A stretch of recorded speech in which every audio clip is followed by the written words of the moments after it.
ఎవరికి ఏ కష్టం వచ్చినా నేనుంటా, అవసరమైతే ఎక్కడికి రమ్మంటే అక్కడికి వస్తాను. మల్లారెడ్డి గారు ఏ మాట అయితే చెప్పిండో మేడ్చల్లో, అదే రకంగా రాష్ట్రంలో ఏ కార్యకర్త మీద దొంగ కేసులు పెట్టినా, ఎవరిని ఇబ్బంది పెట్టినా, ఇప్పుడు మా తమ్ముడు శివాని ఇబ్బంది పెట్టినట్టు ఎక్కడ ఎవరు ఇబ్బంది పెట్టినా, మొన్ననే చెప్పినా మళ్ళా చెప్తా ఉన్నా, 38 మంది ఎమ్మెల్యేలం, 27 మంది ఎమ్మెల్సీలం బస్ వేసుకొని వస్తాం. ఎవ్వలకు అన్యాయమైనా, ఎవ్వలకు ఇబ్బంది అయినా మీకు అండగా నిలబడే బాధ్యత మాది.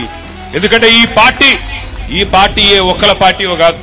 ఈ పార్టీ తెలంగాణ ప్రజల ఆస్తి, తెలంగాణ ప్రజల సొత్తు. ఇది తెలంగాణకెన్నటికైనా శ్రీరామ రక్ష ఈ గులాబీ జెండా.